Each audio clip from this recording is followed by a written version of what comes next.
Bonjour amigos cenófilos e bem-vindos no oitavo vídeo de Confinados com Fineza. Como prometi, agora eu vou falar do processo de elaboração da champanhe, de tudo o que a lei da champanhe fala para colocar champanhe no rótulo, é a denominação de origem, lembra? Mas denominação de origem e também de elaboração. Vamos lá, começar no vinhedo. No vinhedo deve ser uma colheita manual. Não pode ser uma máquina, devemos cortar cachos inteiros e saudáveis. Só com as mãos humanas podemos fazer isso. Uma coisa super importante também na colheita é isso. Como sabem, na champanhe devemos fazer um espumante, então com um bom nível de acidez, a maturação não deve ser excessiva, deve ser uma maturação leve, mas suficiente para evitar sabores ou aromas verdes, sabe? Aromas vegetais indesejáveis, tipo grama cortada. Então, a precisão do dia da colheita é incrível na champanhe, para fazer um grande champanhe. Chegam na adega as uvas, né? E vamos prensar os cachos de uvas. Então, hoje na champanhe, a grande maioria são prensas horizontais com membrana. E são métodos extremamente precisos para fazer um mosto perfeito. Vou explicar. Tem, por exemplo, um cacho 1, 2, 3 grãos verdes. Acontece frequentemente. Então, não queremos prensá-los porque vai dar justamente esses aromas um pouco verdes indesejáveis. Então, a prensa é tão precisa que ela vai prensar só os cachos e não os grãos de uvas que são suficientemente maduros e os verdes não vão estourar porque são mais sólidos e a prensa é precisa. O mosto branco vai numa cuba. Ele é sempre branco, que seja com chardonnay, que é branco, é uma uva branca, mas também com meunier e pinot noir, que são uvas tintas. O mosto é branco porque a polpa é branca e que não tem maceração entre a pele, a casca tinta e a polpa branca.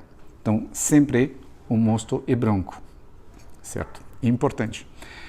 Esse mosto branco vai numa cuba e vamos agregar leveduras para criar a primeira fermentação alcoólica. As leveduras vão fermentar, falamos, o açúcar desse mosto e transformá-lo em duas coisas principais, que são etanol e gás carbônico. O gás carbônico, nesse momento, vai embora, ele vai para na natureza. E o etanol vai crescer, o açúcar diminuir e o etanol crescer até atingir um vinho base, ou seja, não tem mais açúcar, ele é seco, ele é branco, seco, tem mais ou menos 11 graus de teor alcoólico e ele é um vinho tranquilo, certo? Ele não tem borbulhas. Por quê? Porque o gás carbônico foi embora. Então não tem razão para ter borbulhas nesse momento. Depois disso, tem uma etapa crucial na elaboração de champanhe. É o papel principal do comitê de degustação. O comitê de degustação de uma casa, né? Por exemplo, na Veuve Clicquot, eu fazia parte do comitê de degustação, éramos 10 enólogos, é grande. Então, todos os enólogos do comitê vão degustar todos os vinhos base novos e dar um destino ideal para cada um. Esse é perfeito para fazer o brut, esse é perfeito para fazer o demi-sec, etc. Mas não somente degustamos os vinhos novos, mas também os vinhos de reserva. O que são vinhos de reserva? Vinhos de reserva são vinhos da casa, mais antigos do ano anterior, ou anos anteriores mesmo, pode ser muito velhos, que guardamos porque consideramos que vão ser vinhos base mais interessantes mais tarde. E o objetivo principal é reproduzir o mesmo padrão de degustação para cada cuvée. Cuvée é um rótulo, né, de uma casa não safrado. Quando tem um espumante, o champanhe particularmente não safrado, deve ser sempre o mesmo. O degustador, o consumidor de brut, por exemplo, da Veuve Clicquot, ele gosta dos sabores e aromas do padrão de degustação dele. Ele quer sempre reencontrar o mesmo champanhe. Então, o papel do comitê de degustação é assim, de reproduzir o mesmo champanhe, mesmo com vinhos novos. Não podemos usar só vinhos de uma safra, porque cada safra é diferente. Exemplo, uma safra muito quente. Todos os vinhos base dessa safra quente vão ter uma acidez baixa, só que queremos uma acidez maior, certa. Então vamos usar vinhos bases, vinhos de reserva anteriores, de anos mais frios, que têm uma acidez maior, para compensar a falta da acidez do ano muito quente. Entenderam? E assim vamos reproduzir um assemblage, que é uma mistura, mas prefiro assemblage de vários vinhos base, pode ser centenas, depende da casa, depende do rótulo, da cuvée, mas consideramos que depois vai dar exatamente o champanhe que queremos.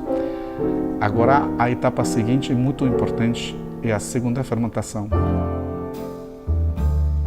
Então, agora, a segunda fermentação. Esse assemblage pronto, que ainda é um vinho tranquilo, vamos colocar nas garrafas. Se chama tirage, colocar na garrafa. Mas não sozinho, vamos agregar leveduras e açúcar, numa mistura que se chama liqueur de tirage, licor de tiragem, sabe? A concentração de açúcar é bem precisa, 24 gramas por litro. E vamos colocar um pouco desse liqueur de tiragem na garrafa, fechar. O que vai acontecer?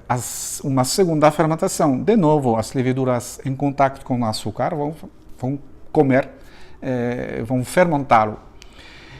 Então, o álcool também vai aumentar entre 1 e 1,5 graus de teor alcoólico, certo? Mas o mais importante é esse gás carbônico. Lembram, criado durante a fermentação, essa vez como a garrafa está fechada, ele não pode fugir, ele vai ficar lá, se dissolver no vinho e torná-lo espumante.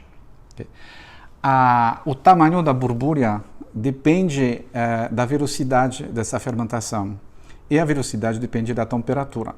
Por isso que grandes casas assim que têm adegas bem profundas, bem frias, vão fazer uma fermentação super lenta, até 2 meses para fermentar esse pouco de açúcar. E lá obtemos realmente uma borbulha perfeitamente fina.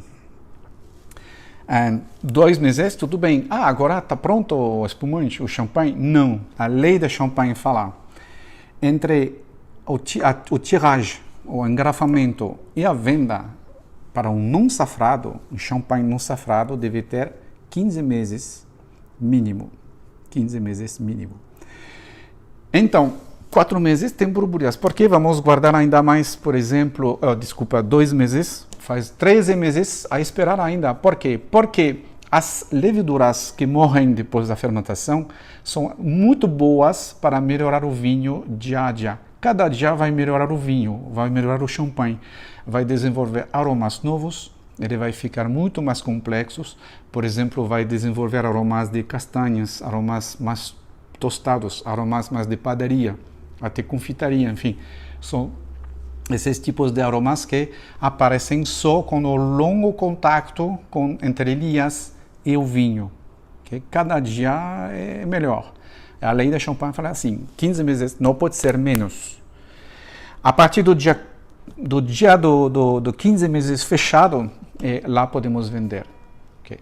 Então, vamos ver que nossas casas têm já uma base assim desse método para elaborar um champanhe, que são leis, né? Mas podemos ir ainda muito mais longe.